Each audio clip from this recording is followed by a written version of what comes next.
And at Fox News Alert, we're awaiting remarks from Donald Trump in Chicago as the candidates hit two battleground states today. Both Hillary Clinton and Donald Trump declaring victory in their first debate, and we're just weeks away from Election Day. Welcome to Happening Now, everybody. I'm Jenna Lee. Two winners, is that possible? I mean, it could be, I guess. We'll see. I'm John Scott. Mrs. Clinton is making a direct appeal to young voters with a powerful ally by her side today as she gets ready for a joint appearance with Bernie Sanders. Remember him? She and the senator will be at the University of New Hampshire today. Donald Trump has a jam-packed schedule today as well. First in the Windy City, where he's delivering remarks to the Polish-American Congress. Then it's off to the suburbs for a private fundraiser there, all before holding rallies in Iowa and Wisconsin later today. Senior national correspondent John Roberts is live in Chicago with the latest. John. John, good morning to you. Donald Trump just in the northern part of Chicago this morning at the Polish National Alliance, just about to wrap up a roundtable. He'll be speaking to the group in just a few minutes. This is an important group for him. It was also an important group for some of the people that he would like to follow into the White House, Ronald Reagan and Bush 41. And speaking of the Bush family, of course, they've made no secret of their disdain for Donald Trump. But late yesterday, a group of 50 Bush alumni came forward and said that they were going to support Donald Trump. We'll put up just 5 of the people, some of the best known, who are now throwing their weight behind Donald Trump. Former Secretary of Defense Donald Rumsfeld, the former White House spokesman Ari Fleischer, John Ashcroft, who was the Attorney General, Elaine Chao, who did transportation and labor in the Bush administration, as well as Tommy Thompson, former governor of Wisconsin, who was the Secretary of Agriculture. Donald Trump on the campaign trail yesterday, will be again today, trying to regain some momentum after a debate that had some rocky moments for him, focusing all of his fire last night on Hillary Clinton, suggesting that he is going to be much tougher on her in the next meeting, which is coming up, that town hall in St. Louis. Here's what Trump said last night. For 90 minutes, I watched her very carefully, and I was also holding back. I didn't want to do anything to embarrass her, but I watched her, and she was stuck in the past. For 90 minutes, on issue after issue, Hillary Clinton defended the terrible status quo.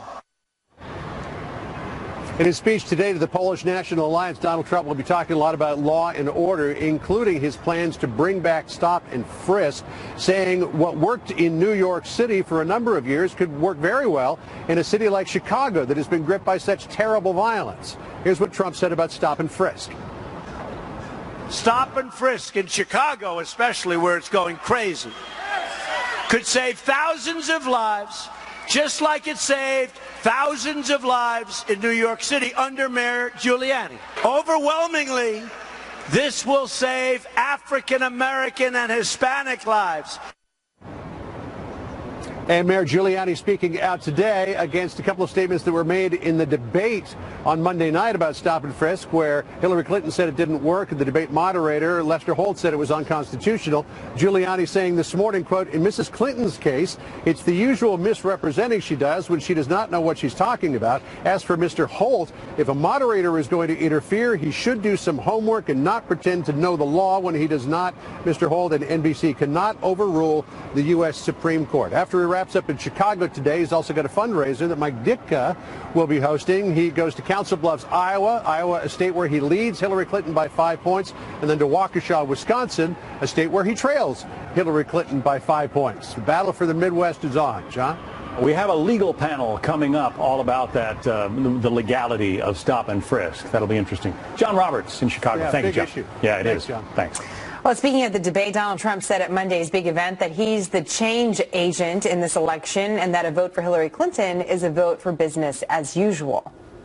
And Hillary, I just ask you this. You've been doing this for 30 years. Why are you just thinking about these solutions right now? For 30 years you've been doing it, and now you're just starting to think of solutions. Well, actually, I will bring back jobs. You can't bring back jobs. Well, actually, I have thought about this quite a bit. Yeah, for 30 years. Well, in the meantime, President Obama countering Mr. Trump's argument, saying Clinton's experience is an asset. Look, I think Hillary did a great job. And again, I've been frustrated by the degree to which, partly just because she's been around a long time, people just do not give her credit. And part of it maybe is because she's a woman. And, we have not elected a woman president before. But here's somebody who, as I said at the convention, is as qualified as anybody who's ever run for this office. And she's been on the right side of the issues that we care about. And we need to support her. And that begins, by the way, by making sure that everybody's registered and everybody's voting. The stakes in this election are so high.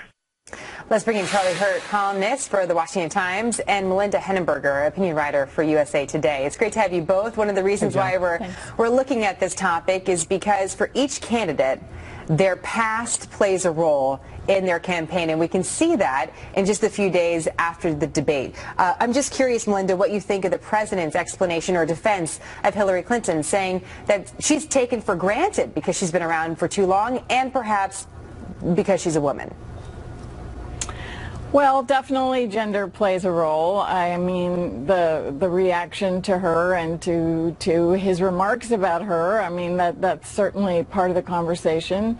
But I do think that it's, after you have 8 years of one party in the White House, you see voters think, well, what else you got? There is a desire for change that we've seen that again and again as part of the cycle. So I think that she does have to show that she will do things that will move the ball, that will be different from the last 8 years, but at the same time, as she argues to her supporters, will continue the Obama legacy, that he's telling people it will be an insult to him, for example, if the African American community doesn't come out and vote for her. Charlie, do you think this is the fight that Donald Trump should have with Hillary Clinton, or at least the argument at this time, considering that his past comments and his past actions often become the forefront of conversation for his opponent as well?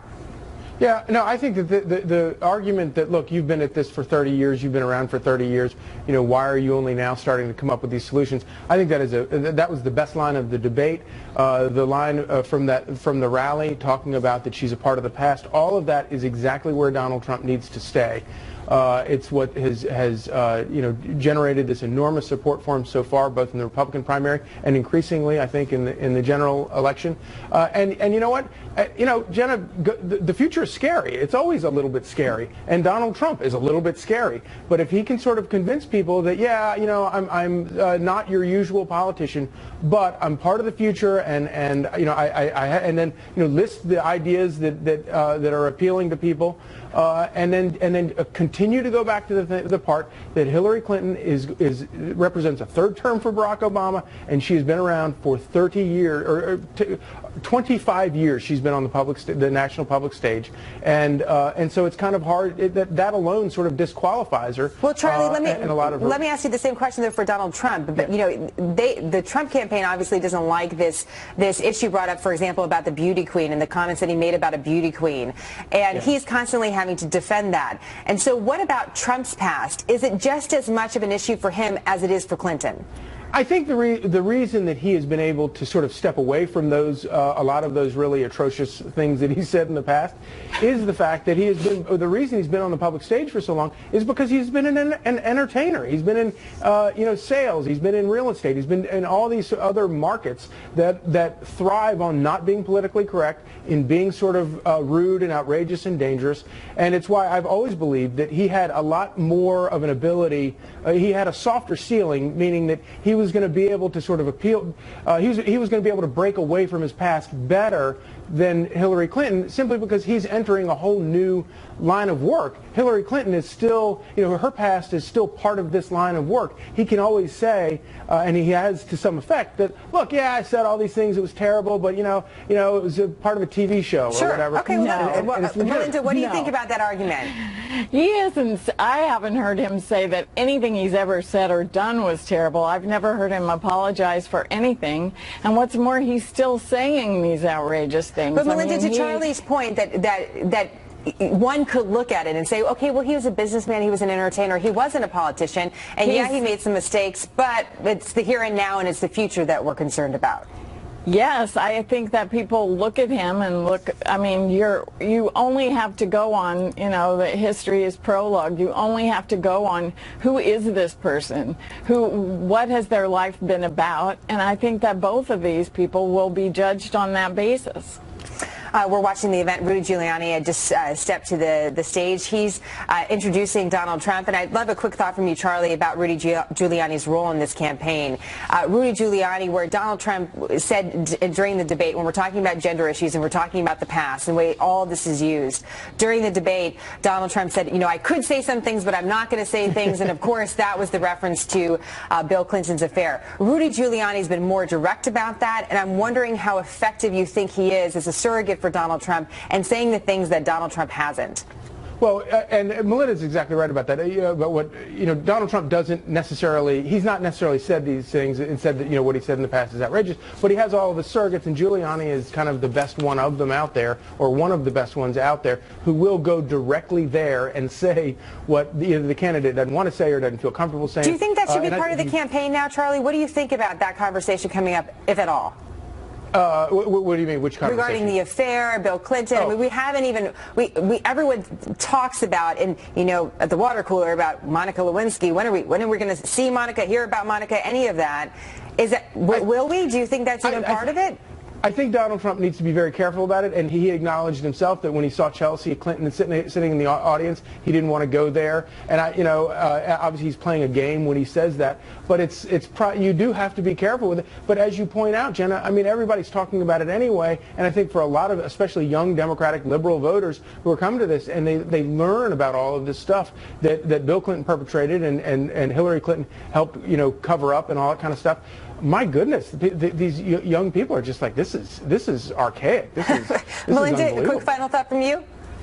Well, he is going there. He brings it up all the time. He was tweeting about Jennifer Flowers and said he might be inviting her to the debate. I mean, he goes there constantly. We'll see if that works. But I think, 60% of undecideds are women who are likely voters, and I don't see him reaching out to those people very effectively at all. Not to mention, he's losing non-white voters by 44%, and his statements in that regard are not helping him either. So where he needs to do some work, I don't see him doing that. Well, we'll see. We'll see what the poll numbers actually look like for some of these key voting groups a week from now. It'll be really interesting to see some of those numbers and what they can or cannot tell us. Charlie, Melinda, great to have you both. We're going to continue to watch the event in Chicago. If we could pull up that live picture, I think we do have it, of Rudy Giuliani speaking there. He's often giving the opening remarks for Donald Trump. And Donald Trump, we should mention, running about an hour behind. When he steps to the microphone, we'll bring you there. John?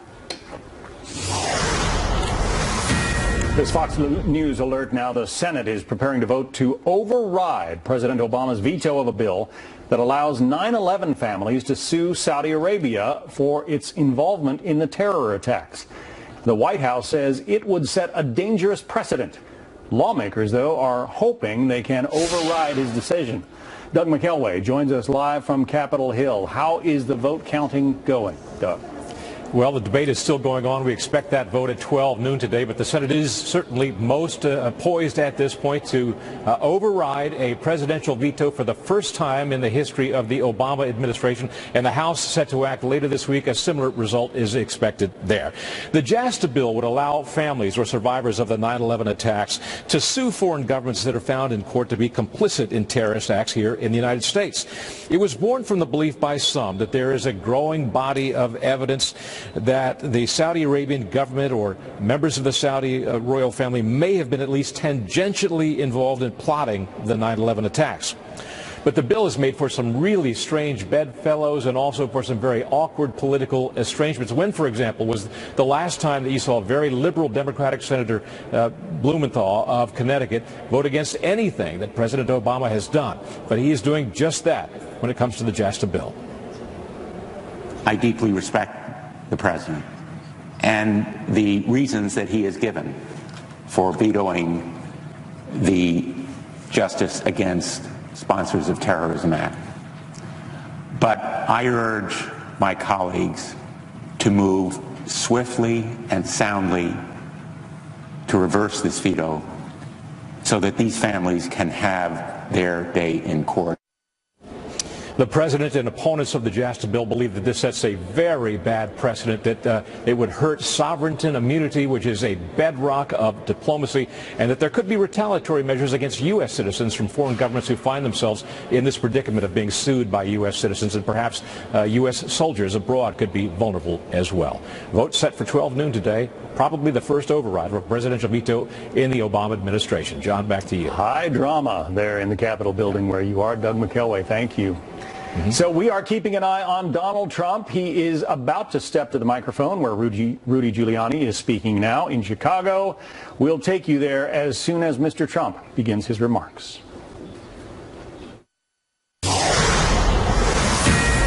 Republican presidential nominee Donald Trump speaking at the Polish-American Congress gathering in Chicago. Let's listen. Been friends of mine for many years. I've had so many friends. They've been so loyal to me from Poland. Some living in Poland now, but mostly from Poland. And the Polish people are great people. These are great people. And if I get elected, believe me, we take care of all of our people. All of our people.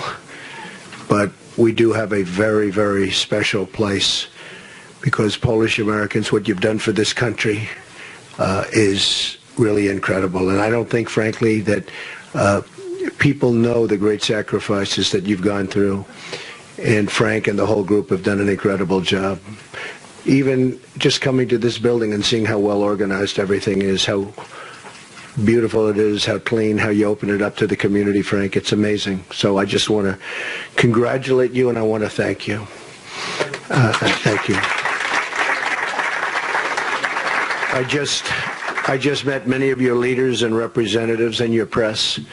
And I thought I'd say a few words. I wrote down a few words about Poland and my thoughts on Poland, and also on what's happening with respect to the Polish Americans. And I think it'll take a second, and I'll read it off a little bit to you because it's very important. To me, it's very important. It's an unbelievably important community.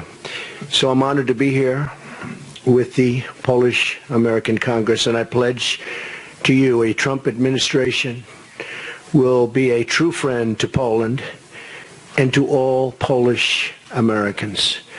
And I have to tell you,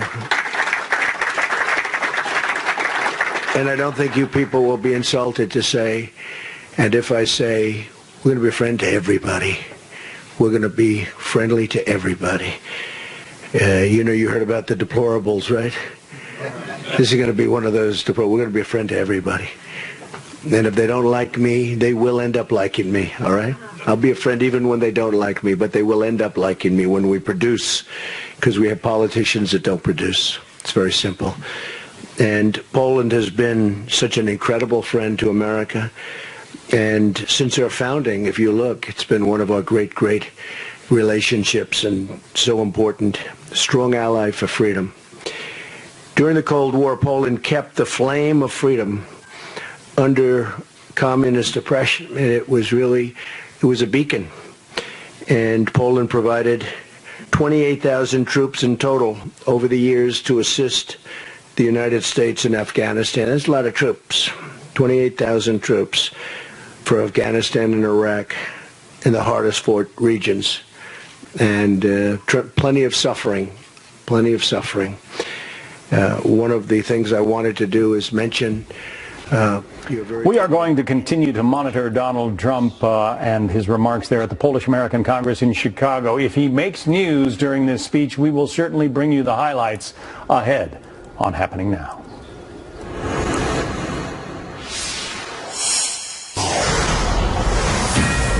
Fox News alert, Donald Trump is continuing at the podium in Chicago at the Polish-American Congress. He just brought up the name of Rudy Giuliani, who's written an editorial in support of Trump's position that the stop and frisk law, as it's known in New York, was a valuable tool in reducing the number of homicides here.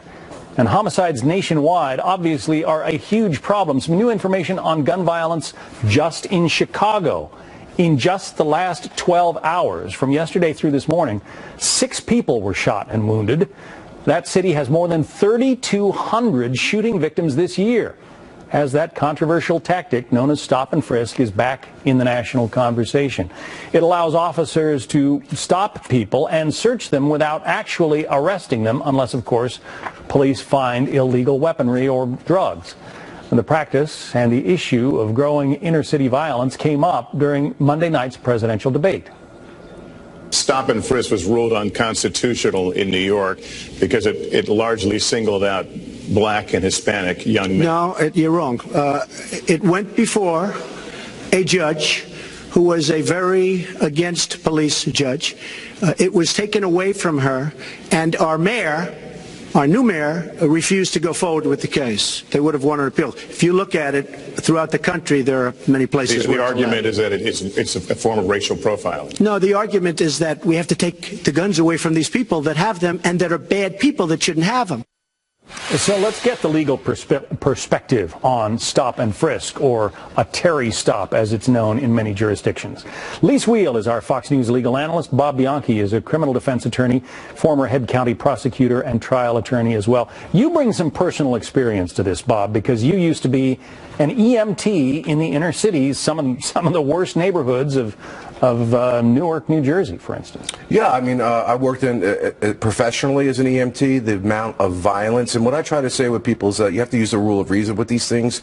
Out on the street where you see these gang violence happening, it's a lot different feel that you have, even as an attorney, when people are shot and killed and mothers are wailing and there's blood all over you. And these young men who are being slaughtered in the prime of their lives because of the crime problems that are plaguing the city. And as a prosecutor, one of my jobs was to balance these interests and having proper interdiction in order to eradicate the crime so that people could live in a safe community, which most of these people want to do, and having aggressive yet constitutional law enforcement practices. And I think that we were able to achieve that with strong intelligence-led policing, sometimes stop and frisk, using a dashboard of crime where we need to go in aggressively, but also working with the community groups. So they always understood the context of what we were doing, and then escalation and de-escalation when that crime problem was abated. So stop and frisk has a valuable law enforcement component to it, but what this judge said was that unfortunately 90% of the people being stopped under the policy in New York did not have any contraband or have any weapons, and that we needed to reverse those policies to make stop and frisk more tailored towards the people, articulable suspicions, they would say, under the law, and I agree with that. So what does the law say about when is this allowed? Can we clear up the constitutionality issue? Right. Lester Holt we just played that clip of Lester Holt saying it's unconstitutional in New York. No. Let's just clear that whole issue up if we could right now. The Terry stop, the stop and frisk issue, decided back in 1968 in an 8-1 decision by the Supreme Court, overwhelming, is constitutional, okay? That is still constitutional. It is still the law of the land as a policy. It is constitutional. It is the way that it is applied that can be unconstitutional. If it has a disparate impact, basically a disparate impact against racial minorities, if there is a racial profiling which is going on, which is what was found to be happening here in New York by this judge, then the way it is applied can be held to be unconstitutional, right? But not the law itself. The Terry law, the stop and frisk law, has not been found to be unconstitutional as a law. That's the difference. Yeah, and I think that what happened here is you have to understand when Terry came out, it was saying that stop and frisk is an appropriate legal practice. This has been in law for 50 years. What happened was that some police departments like NYPD had organized stop and frisk, not on individual bases like what was going on with Terry. Right. And what this judge said, and I read this decision, and the judge was not anti-police. She just basically said that indirectly it is having a far disparate impact on 90% of the law-abiding citizens in these communities. And I'm not saying that's this is something I got really confused in these debates. Right. She did not say stop and frisk is unconstitutional. As the manner in which it's being applied. Exactly. And here's what we can do to try to clear it up. She put a monitor in place. Let's have a pilot program. body cams. So people be watching, exactly. So that we know that Right. there's not abuses of this, because we can't allow it to be a wholesale way to just search people. Reasonable suspicion is a big part of this law. It can't just be, I think something, you've got to have an articulable suspicion that something is going on, that there's an illegal activity that's going on right then and there. It just can't be, I just don't like the way that guy looks. It's got to be something more than just a hunch. I mean, you know, and there have been many, many law cases that have been litigated about what that is, that articulable suspicion that a police officer has. Well, New York City Mayor, former Mayor Rudy Giuliani, given wide credit for bringing down the crime rate in the city along with his police commissioners. He's written an op-ed piece in the Wall Street Journal today about the legality and the intricacies of stop and frisk. So I would urge viewers to see that. Lise Wheel, Bob Bianchi, thank you. Jenna. Thank you. John, world leaders are remembering an Israeli political legend as they pay tribute to former President and Prime Minister Shimon Peres, who died yesterday at 93 after suffering a stroke. A look back at the life and legacy of the Nobel Peace Prize winner with our very own Eric Shawn, who sat down with Mr. Peres for one of his last interviews. Plus, Hillary Clinton's team is teaming up with Bernie Sanders to appeal to young voters today. But with so much bad blood, is it a lost cause? A fair and balanced debate. Next.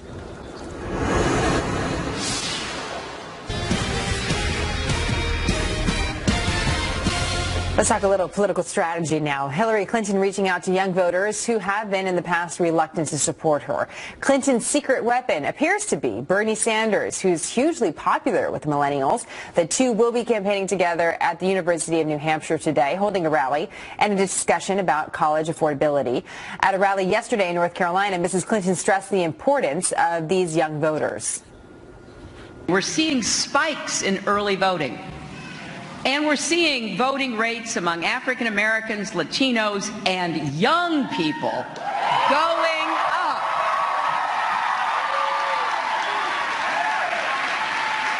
And for the first time, the estimate is that young people could represent 25% of the vote. Obviously, I hope people vote for me, but I would love to see that. Because every election is about the future. Simon Rosenberg is president and founder of the New Democrat Network and a former campaign advisor for President Bill Clinton. Scott Jennings is a former special assistant to President George W. Bush and former Ohio State director for the Romney presidential campaign. It's great to have you both. Simon, what do you think about this? There was some, a little bad blood, a little aggression between two camps, the Sanders camp and the Clinton camp. By simply appearing with Bernie Sanders, will she inherit his support?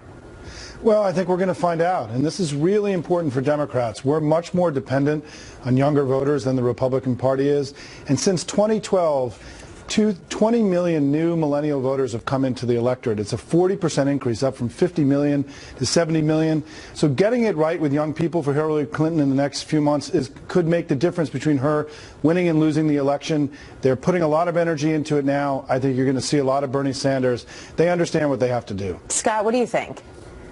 Well, I think Hillary Clinton's trying to solve a serious problem. She's far underperforming Barack Obama's approval rating with millennial voters. She's far underperforming in the polling what he got among millennials in 2012. And you can see from the geography where they're sending Bernie Sanders, New Hampshire, Minnesota. These are states that really ought to be pretty solidly blue right now, and that's where Bernie Sanders is going to campaign. So we've got really major political problems for Hillary among this group. She's got to recover. As Simon said, if they don't recover among this group, the composition of the electorate changes. They're leaking votes to Gary Johnson. It makes it real hard to win in some swing states, and it puts other blue states a lot closer than they'd like it. Do you think it's make or break, Simon? It's not make or break, but I think it's important, right? There's so many things that go into a winning campaign, and clearly Hillary had real problems with millennials in the primaries, and there's just much more of them than there used to be, right? I mean, there's going to be, in 2020, there'll be more millennials than any other group in the electorate, and so she's working really hard. The campaign understands they have a problem. They're producing media now. They've changed their schedule. She's speaking to young voters. She's campaigning with Bernie. They are working this very hard, and I think that they have the ability to really move the needle on this in the coming weeks. Scott, there are some real differences, though, between Bernie Sanders and his platform and Hillary Clinton, and what attracted those younger voters. What do you think about that, and does that actually present potentially an opportunity for Donald Trump? I think it does present an opportunity for Trump. It also may present an opportunity for Gary Johnson. Johnson is already winning some of these millennial voters because they don't like either a major party nominee. And I think the Trump campaign would be right to exploit the differences in policy, particularly on foreign policy, maybe the war in Iraq, as Trump continues to hit on that Sanders and Clinton have. What Hillary Clinton has to do is she's got to get these levels back up to where Obama had it in 2012 and where his approval rating is today. It is make or break, because if younger voters fall off, they become a smaller portion of the electorate. If they vote for third-party candidates, I mean, some of these swing states are going to be decided by 1 or 2 points. Leaking any part of the Obama coalition makes it very hard for Hillary Clinton to win. This is a key part of it. Just a quick final question to you, Simon. I'm just curious about enthusiasm, because we're quick to forget, right, of the huge crowds that Bernie Sanders, the stadiums that he filled, like Donald Trump. And granted, Hillary Clinton had a nice crowd yesterday and what we saw live here on Happening Now, but it's different. It's different than what we saw with Bernie Sanders. So what about that enthusiasm? I know you'll say, well, you know, just those rallies don't necessarily translate into votes, but it is a different picture. No, I think rallies matter, by the way, and I think they matter for Trump too. So I think that they are an indicator of enthusiasm. I think what you saw in the debate, for example, on Monday night, we saw a big increase in younger people watching the debate. Younger people are checking into this debate. They weren't as checked into the Democratic primary. You didn't see a lot of young people watching our debates on Saturday nights at 9 o'clock. But, you know, we're seeing young people checked into this electorate, this election, and I think the Clinton campaign is doing what they have to do to get these numbers back to where they need to go. And there's a question about whether or not it'll be successful, and we'll see. That's something we're going to be watching. Scott, Simon, great to have you both. Appreciate it. Thank you. Thank you. Shimon Peres passed away last night at the age of 93. But just 2 months ago, Fox News senior correspondent Eric Shawn sat down with him at the former Israeli Prime Minister's apartment in Tel Aviv. What he told Eric about terrorism, the Jewish state, and life. Up next in a special remembrance. Well, right now, leaders from around the world are paying tribute to an Israeli political legend after former President and Prime Minister Shimon Peres died last night at the age of 93. Peres being remembered as a man of peace, and his funeral is now set for Friday with President Obama and former President Bill Clinton among the VIPs expected to attend. Our senior correspondent Eric Shawn conducted one of Mr. Perez's final interviews just this past summer, and he joins us now with more. Eric? Hey, hello, Jenna. We know it was just 2 months ago when I interviewed Shimon Peres, sitting down in his apartment in Tel Aviv. He was warm, insightful, wise, optimistic. We talked about his role in Israel's founding, and at age 93, he shared what he has learned about life. His advice to young people: dream, imagine, don't be afraid to take risks, he said, much like he did. Peres was also confident that we will defeat terrorism. He expressed complete faith in the human spirit, saying it was the strength of that spirit that created and guided Israel, telling me that back in 1948, the nation had, as he put it, nothing. No money, no friends, no natural resources, just, he noted, human capability. And he said that same spirit will see us through today in the struggle against terrorism. You are a founding father of this nation. You have been through such threats and terrorism. What do you see as the future? What concerns you? The future is, don't underrate the danger of the terrorists, but to take them as holy heroes. They are not. They have weaknesses. They are quite confused. And don't exaggerate with fear. You have to fear, but don't make fear the leading consideration, because they have weakness and our boys have a strength of their own. You know, he had a joyful experience and exuberance about life. Look at this. After our interview, he brought out a chilled bottle of white wine from the Golan Heights, and along with my producer, Jonathan Wachtel, we simply toasted life. He was a gracious, remarkable man who has left a lasting legacy, and you know, it was such a privilege to spend that time with him just so recently. And as we left his apartment, Jenna, I'll always remember when he bid goodbye, he was smiling. And we'll have a lot more on this on FoxNews.com, by the way. We'll look forward to that. Eric, thank you. Thank you. What a life. Tough talk from Secretary of State John Kerry, what he says he plans to do if he does not get cooperation from Moscow on the crisis in Syria. That's next.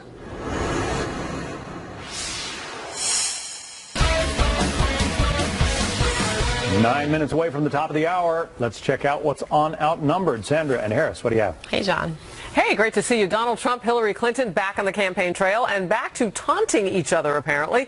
Is it a preview of the rest of the campaign from this point out? And what can we expect at the next debate coming around the corner? Yes, it is. Plus, the First Lady on the trail and starring in a new campaign ad for Hillary as the president attends a ritzy Clinton fundraiser.